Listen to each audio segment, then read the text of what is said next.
A big thank you to Jero for sponsoring today's video on Patreon. Chulane Druid Offensive versus Cormila, and we have just one land, so that won't do. Getting to multiple lands and mana dorks, some protection as well, so this should be fine to keep. Do we keep the Selfless Spirit though? Yeah, we'll get rid of it. Up against D-Manny, friend of the channel, and we see a turn 1 Sol Ring from our opponent. I decided to build this deck, was talking with some guys in the Discord, and thought it would be funny to make a Druid tribal deck after there was the talk of Druids becoming very, very offensive to whoever they're meant to be offensive towards. So yeah, Druid tribal here. I think it was Druids and Shaman that it said in the article was maybe offensive. Just a quick insert during the edit here as well. When I was uploading the deck list to Moxfield, usually you had to put theme instead of tribal because the term tribal is incredibly offensive now as well. And again, some of the guys in the Discord were making jokes saying that I should refer to myself as tribalkai because during the development phase, most likely of Lorwyn, where the term tribal was first released, they've been playing with the word typal apparently. Now in the Discord, someone mentioned the term kindred was being thrown around, which we've seen in Magic the Gathering before. And that's looking pretty much official now. I went to type theme in, because you can't use tribal on Moxfield, and it's come up with kindred. So, kindred Kai? I'm not changing the name of the channel, I'm only joking. I'll always call it tribal just because it's been too long at this point. It'll always be converted mana cost as well. Was thinking of making a video on all this banning witches and wizards and shaman and the word tribal and blah blah blah, but I don't think anyone cares enough for me to do that, so I'll just insert the tidbit of information here for any of you who didn't know about it. Anyway, drew into Jeweled Lotus. Maybe should have got down the Tricycle land this turn actually. Anyway, getting down a tapped Shock land. A Watery Grave being shocked down. And we go into a Windfall, so apparently should have got down the Jeweled Lotus. Wasn't expecting a turn 2 wheel, of course. I've got more protection. Shrieking Drake can draw us a lot of cards with Chulane eventually as well. Especially with a Cloudstone Curio. Yeah, the lands are a bit goofy in here. I wasn't sure if I was going to play this in multiplayer or 1v1. We'll just get that down here. And we can go Llanowar Elves. Still no red mana for our opponent. Able to get down a quick turn 3 at Liliana though. And reanimating the Massacre Worm, about as good as it gets against our mana dorks. Alright, drawing into a Dreamroot Cascade. So throw that out into Dryad of the Elysian Grove. One could have got down an additional land there, but I don't think it matters if we get it down or not. Some mill and a zombie token from the Walker. Got rid of a couple of lands in War Room and High Market. And we're probably going to be getting smashed by Massacre Worm for the next few turns. And then a Gravebreaker Lamia will be a tutor into the bin. A Lightning Greaves for us now. So do we set up with the Cloudstone Curio? And then we're in a better position to go for the Chulane. Could maybe go Chulane next turn and throw a Lightning Greaves onto it. But our opponent will see that coming anyway. They can respond with instant speed stuff to a Lightning Greaves being equipped. So I'll set up the Cloudstone Curio here. Felwar Stone into play, and we saw milled previously the Echo of Eons. Haven't seen this artwork before, but for 3 mana, that is drawing a fresh grip. Throwing out Cursed Mirror, which likely comes down as a Massacre Worm for a turn. Maybe Lamia to get another tutor, although it will get shuffled if they go for the Echo of Eons. Deciding not to make it a copy of something. And it's more removal in the form of shenanigans onto the Cloudstone Curio. We're obviously up against a way more capable deck than what we should expect from Druid Tribal. So an Arcane Signet milled and a Phyrexian Tower. And the Massacre Worm swings in. And a land would be nice here. Instead it is Survival of the Fittest. So we're just going to have to go for that, I think. I suppose we can do it at the end of our opponent's turn, or do we just get down the Lightning Greaves before we see the shuffle? That should be fine. Displacer Kitten is going to be able to flicker the Massacre Worm. Making another zombie token, getting rid of some more lands off the top. A non-creature spell in the Echo of Eons being flashed back will trigger the Displacer Kitten, and deciding to untap the Sol Ring with it. So everything getting shuffled around, we draw into a Lauren, and finally get into some more lands. Grixis should at least have some difficulty getting rid of enchantments at least. An Arcane Signet now. If we were to steal all of our opponent's lands with that famous Druid that I can't remember the name of, Leaf Guilt Druid is it or something, they'd still have mana to do stuff with, so not sure that's a great way of going in for a win on the game. Might be too late for it anyway. We'll take 14 damage here. Actually, might as well block a zombie, so 12. Yeah, we're a turn too late here, unfortunately. Drop the Savannah, and I think we have to get down the Chulane and hope that we can do something next turn. And with 5 cards in hand, our opponent doesn't have an answer there, fortunately, so drop a Plains, and we might just have to use the Dryad as a chump blocker, so we'll hold up the Survival of the Fittest so that we can discard a creature for the Eldraine if we want to. A Cyclonic Rift onto the Survival of the Fittest for just 2 mana, so yeah, we'll wait for the Displacer Kitten to trigger. That will go on the Gravebreaker Lamia. So we'll get as much information as we can before we react with the Survival. That is gaining Summoning Sickness at least. And they go for an Astral Dragon into the bin. So we'll discard Incubation Druid, and we'll just have to grab back the Shrieking Drake. Going for typical Chulane stuff as opposed to the Druid things, but like I said, we're up against a powerful deck here, so don't have much choice really. Now the dragon being reanimated with Lily.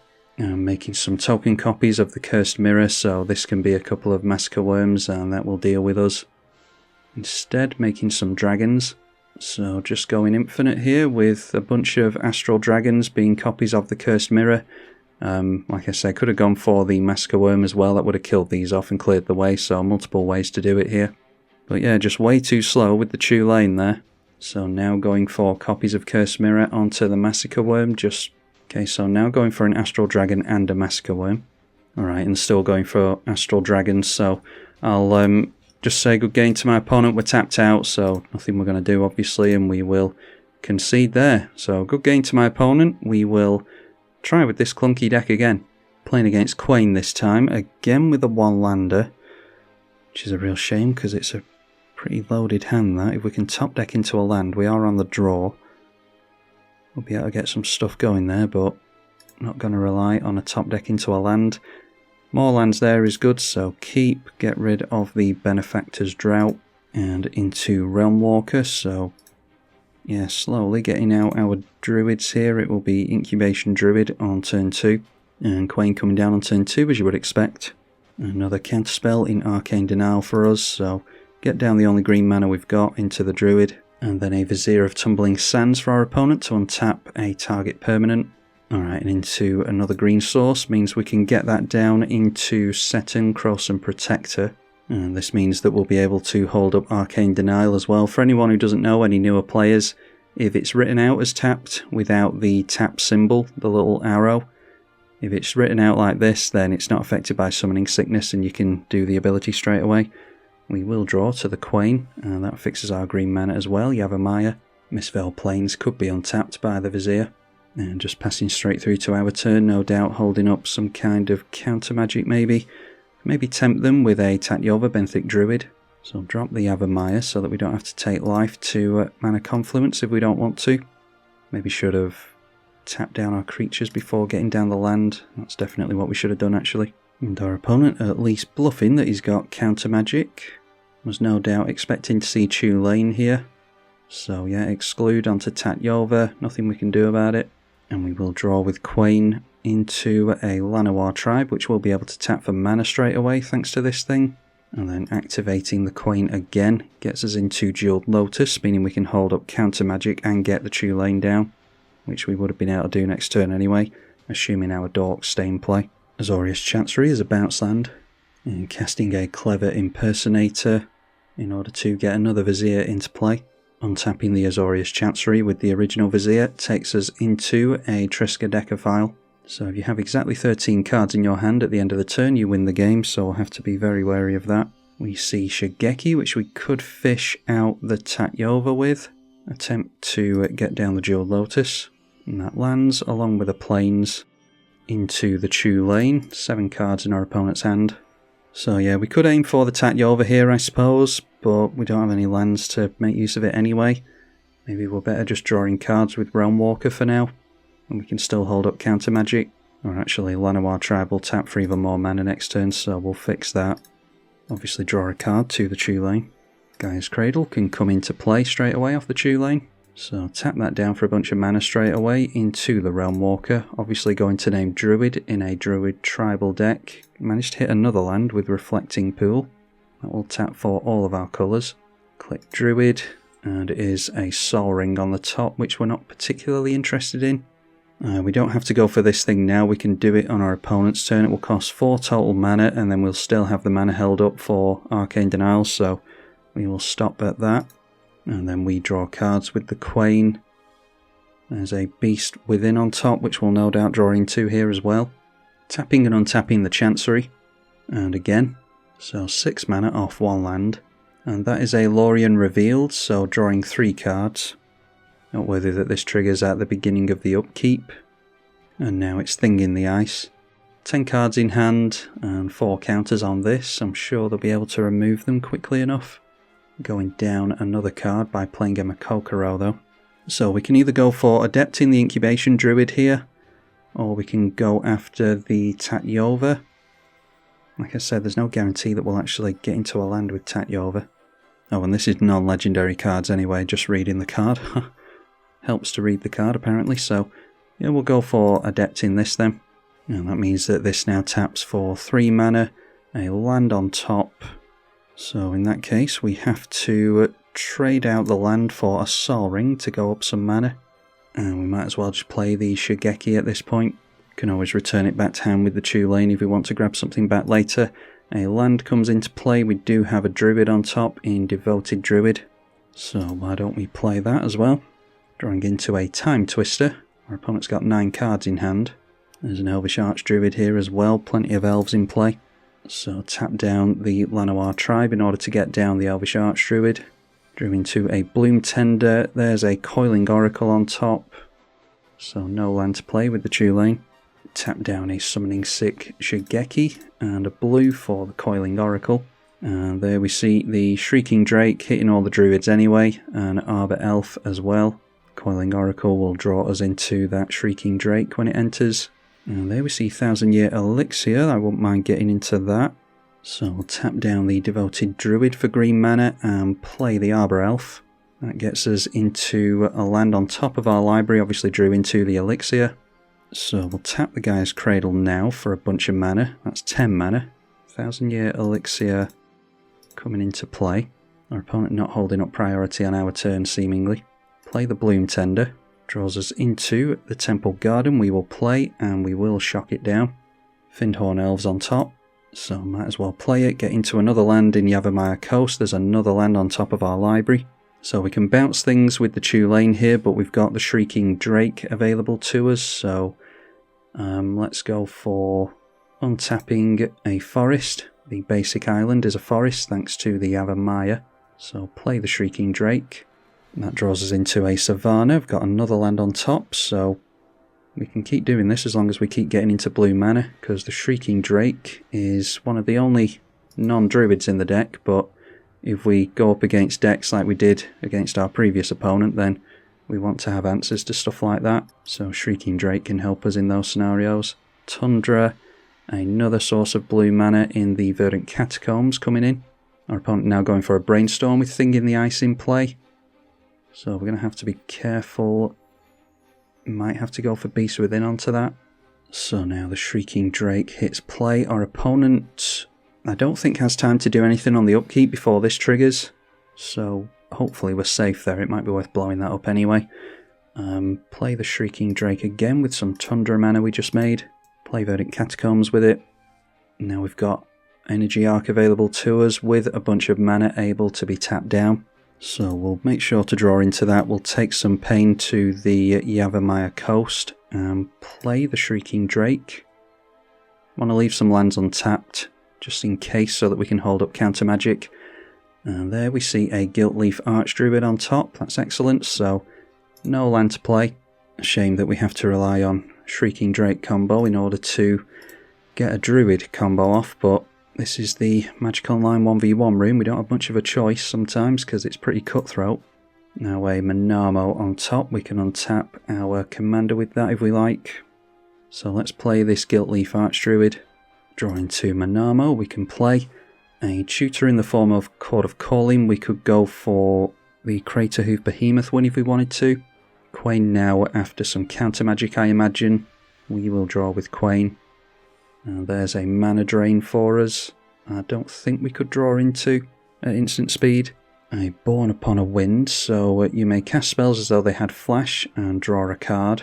Thing in the Ice going to have only 2 counters on it, but we do manage to have that hit play, so I'll tap down the Archdruid for a bunch of mana just before I forget, and then the Archdruid pointed at our opponent. Only 7 creatures available to us here anyway, but we can untap them all with the Energy Arc, so gain control of all of our opponent's lands. And now let's cast ourselves an Energy Arc. So all of our creatures selected, obviously not going to select any of our opponent's creatures. And we have prevented the combat damage that will be dealt by these creatures, so a Craterhoof win is out of the question at this point. But we might as well go Beast Within onto the Triskaidekaphile, so that they can't get a win that way sneakily. And then I'm just going to draw another card with the Shrieking Drake, another few cards maybe, just for the sake of dodging any sneaky wins our opponent might be able to get. I'm not sure what he could get with no lands, but I'm a bit paranoid about goofing up here. Getting in a City of Brass, there's a Boseiju as well. Got green mana available to us, so might as well go for the Llanowar Elves. We draw a card to the Archdruid now as well as our commander. Play the Boseiju, should be fine hopefully. And now we've got Teferi's Protection available to us now, so Thing in the Ice isn't going to do much of anything to us, I don't think.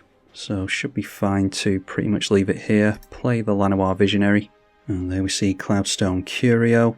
Draw into that with the Visionary. Alright, and Concordant Crossroads. So you can see how the deck works. We get into Concordant Crossroads and Craterhoof, we can smash in for a victory.